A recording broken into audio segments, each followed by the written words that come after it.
Papo de Bíblia, graça e paz, irmãos. Irmãos, eu quero tratar de um tema que permeia no coração de alguns cristãos por falta desse conhecimento, dessa explicação, no que diz respeito aos 7 Espíritos de Deus. Ora, pode Deus ter 7 Espíritos?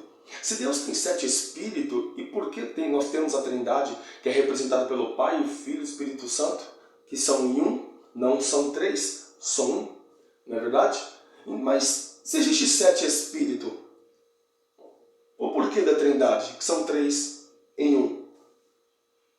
Vamos ver o que a Bíblia diz? Abre sua Bíblia, se você tiver capítulo 4 do Apocalipse, no versículo número 5, vamos ler. Vamos ver o que a Bíblia diz?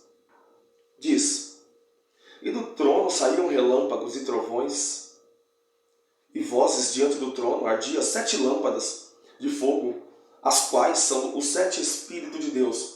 No mesmo livro, no Apocalipse capítulo 5, no versículo de número 6, diz: E olhei, eis que estava no meio do trono e dos 4 animais viventes, e entre os anciões um cordeiro, como havendo sido morto, e tinha 7 portas e 7 olhos, que são os 7 Espíritos de Deus enviados a toda a terra.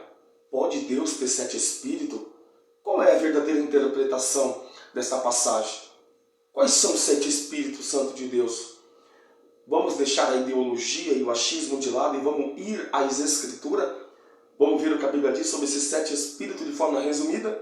Eu gostaria de convidar você a abrir sua Bíblia no livro de Isaías, capítulo de número 11, verso de número 2.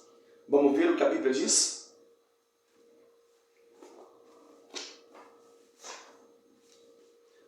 Diz: E repousará sobre ele o Espírito do Senhor, o Espírito de sabedoria, o Espírito de inteligência, o Espírito de conselho, o Espírito de fortaleza, o Espírito de conhecimento e de temor ao Senhor. Estes são os 7 Espíritos de Deus. Um Espírito do Senhor, um Espírito de sabedoria, um Espírito de inteligência, um Espírito de conselho, um Espírito de fortaleza, um Espírito de conhecimento e um Espírito de temor ao Senhor. De forma resumida, de forma abrangente, você tem essa interpretação que os 7 Espíritos de Deus é nada mais, nada menos do que a essência do Espírito de Deus. Amém? É o Espírito do Senhor que tem esses 7 ramos de conhecimento, de fortaleza, de temor e etc. Amém?